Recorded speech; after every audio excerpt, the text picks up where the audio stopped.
Ceci est un livre audio autogénéré par Google. Appel pour une politique de promotion. Du livre en Centrafrique. Transmettre les connaissances. Par le livre.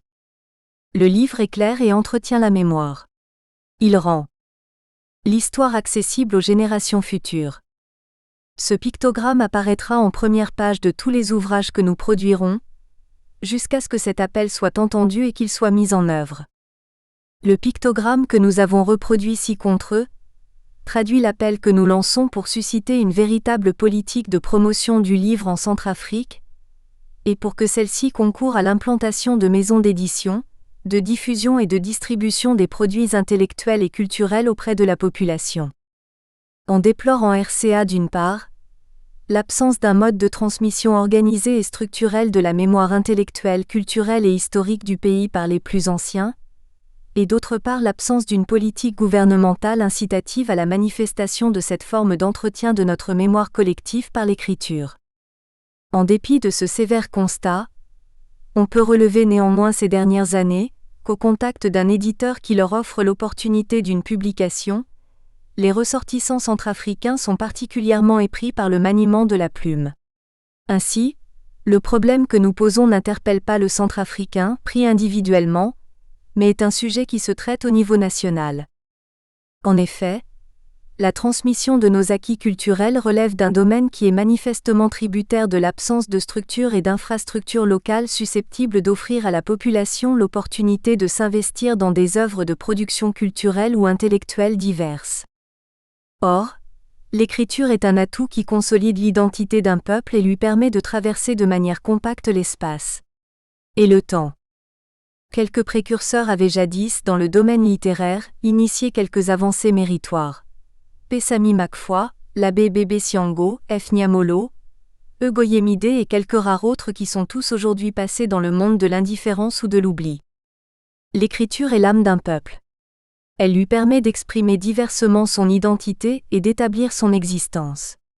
Elle lui permet de se projeter dans le futur en concordance avec son passé, et en harmonie avec le destin qu'il se définit et qui résulte des choix qu'il tire du mode d'expression démocratique qu'il s'est donné.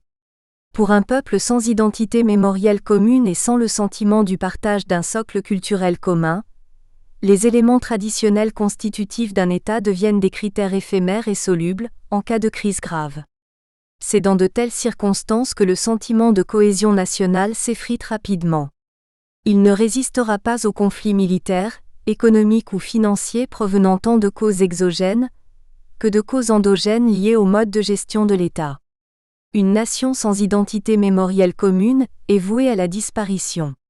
La fulgurante décomposition-recomposition des États dans les Balkans en est une démonstration tangible. Un État n'a de légitimité que lorsque la nation qui est le fondement de son existence trouve et retrouve ses repères avec le concours de ceux à qui le peuple a confié l'administration de cet État.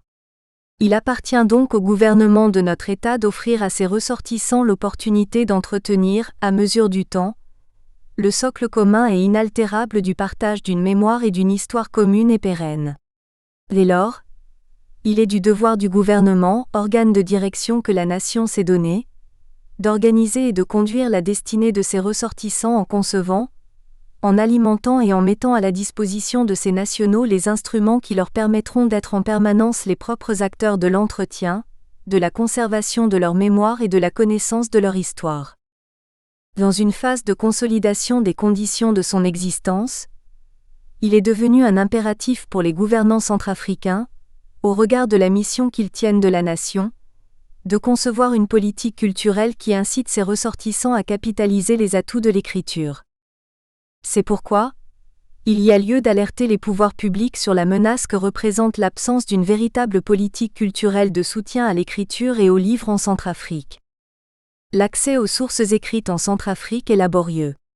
La disponibilité des textes officiels relève du quémandage et de la bonne grâce du responsable administratif qui en décide selon son bon vouloir. Trouver une œuvre en Centrafrique, écrite par des Centrafricains, relève de l'improbable. Introduire en Centrafrique une œuvre concernant le pays relève de l'interdit sous peine d'être interpellé et pourchassé pour subversion ou pour tentative d'atteinte à la sûreté de l'État.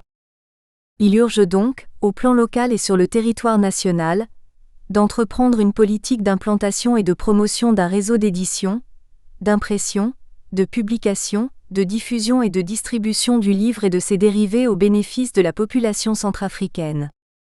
Une telle vision doit devenir une des préoccupations essentielles des pouvoirs publics. C'est pourquoi nous en appelons à ce que, pour les éditions scolaires, techniques ou universitaires, le gouvernement centrafricain devrait faire œuvre de créativité en entreprenant des actions fortes en faveur des éditeurs scolaires.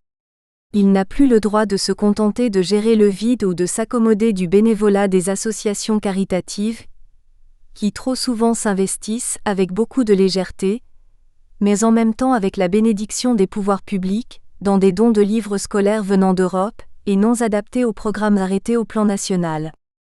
Pour les œuvres relevant de réflexion ou d'études philosophiques et techniques, pour les œuvres d'analyse politique, juridique ou économique, pour les œuvres d'histoire, de littérature, les monographies et autres œuvres de culture générale, le gouvernement doit s'engager à concevoir et à réaliser une politique de soutien à l'activité intellectuelle et d'encourager l'investissement et la production de ces nationaux dans l'écriture.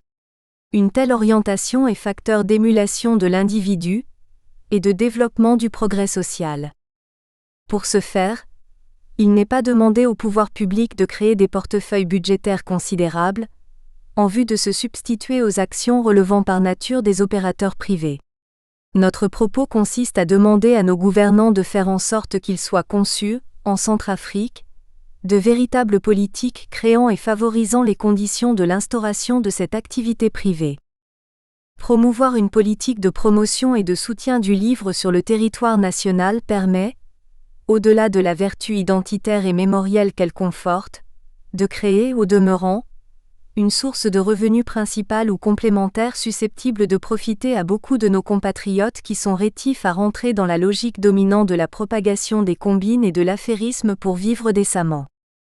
Des activités nouvelles peuvent ainsi être créées dans le pays. Des maisons d'édition sont susceptibles de se constituer en Centrafrique, pour autant qu'elles y soient incitées et encouragées. De nos jours, l'écriture permet à un peuple de conforter son identité et d'assurer sa pérennité. MBOEDD, Vianney. Le 10 octobre 2011. Avis au lecteur. La convention collective désigne un accord conclu à la suite d'une négociation entre un ou plusieurs organisations syndicales de travailleurs et un ou plusieurs syndicats ou groupements d'employeurs. Une convention collective peut être convenue pour être appliquée. Au niveau d'une seule entreprise? Au niveau d'une branche professionnelle, commerce, bâtiment, industrie de l'habillement. Au niveau national ou régional. La convention collective peut être composée de plusieurs textes. Le texte de base, des avenants, des accords spécifiques ou des annexes convenus postérieurement ou concomitants au texte de base. Ces textes ne peuvent porter que sur des sujets précis. L'accord collectif se définit plus aisément par opposition à la convention collective. Alors que la convention collective traite de la globalité des conditions de l'emploi, de la globalité des conditions du travail, de la formation professionnelle des travailleurs et des garanties sociales applicables à l'ensemble des travailleurs. L'accord collectif reprend, lui, qu'un des points de la convention collective. Il le développe ou le clarifie. Un accord collectif est donc limité dans son objet. Au regard de la loi numéro 09004 du 29 janvier 2009, une convention collective a vocation à traiter de la globalité du règlement d'une profession ou d'un secteur d'activité.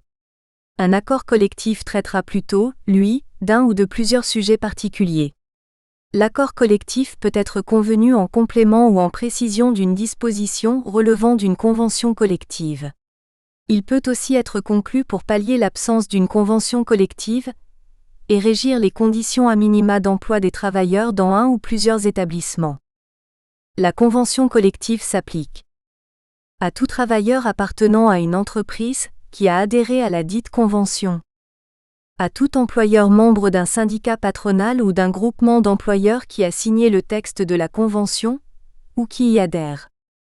Toutefois, lorsque la convention collective a été étendue par arrêté du ministre en charge du travail, celle-ci s'applique à toutes les entreprises de la branche professionnelle et du secteur géographique entrant dans son champ d'application. En Centrafrique, une convention collective se reconnaît et se distingue l'une de l'autre par son intitulé. Toutefois, dans le cadre de ces publications, Judicial Centrafrique est en train de collecter l'ensemble des conventions collectives et accords collectifs en vigueur en RCA, en vue de mettre en place un système complémentaire d'identification numérique applicable à chaque convention ou accord collectif quel que soit son champ d'application socio-professionnel, géographique, économique des conventions collectives. Les accords particuliers, avenants ou annexes à ces conventions porteraient le même numéro d'identification de la convention collective ou de l'accord collectif considéré.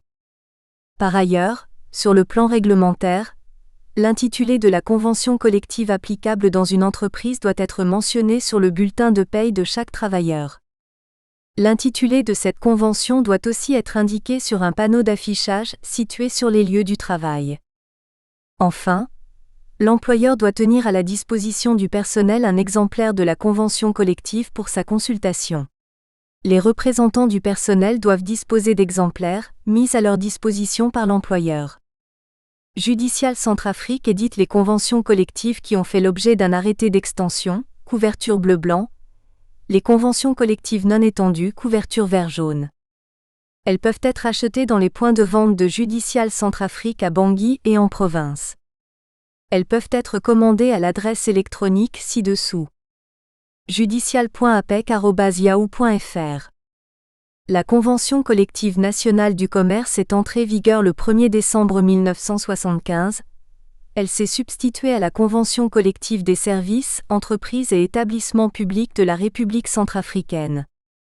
La Convention collective du commerce est la seule qui soit applicable à plus des 3/4 des entreprises nationales, et elle est la seule qui a fait l'objet d'un arrêté d'extension nationale. Il importe qu'elle soit associée aux textes codifiés et non codifiés, pour en percevoir l'harmonie et la cohérence. Des annotations sont apportées au bas de certains articles. Celles-ci seront étendues dans les prochaines éditions. En cas de modification, cet ouvrage est systématique mis à jour. La date de mise à jour correspond à la date d'impression. Index alphabétique. A. Absence voire congé. Accident du travail. Convention collective nationale du commerce. Régime juridique 28. Accord collectif, voire convention collective. Affichage. Convention collective nationale du commerce. Panneau d'affichage 7E. Règlement intérieur 38. Allocation familiale. Convention collective nationale du commerce. Régime 36. Ancienneté. Convention collective nationale du commerce. Exercice du droit syndical 7D. Acquisition des échelons, critères de l'ancienneté, annexe 2. Promotion de catégorie d'emploi, critères d'ancienneté, annexe. Congé pour formation et perfectionnement 10. Compression du personnel 16. Prime d'ancienneté 22. Congé payé, majoration. Nous espérons que vous avez apprécié cet aperçu. Pour continuer à écouter ce livre audio sur Google Play Livres, utilisez le lien dans la description de la vidéo.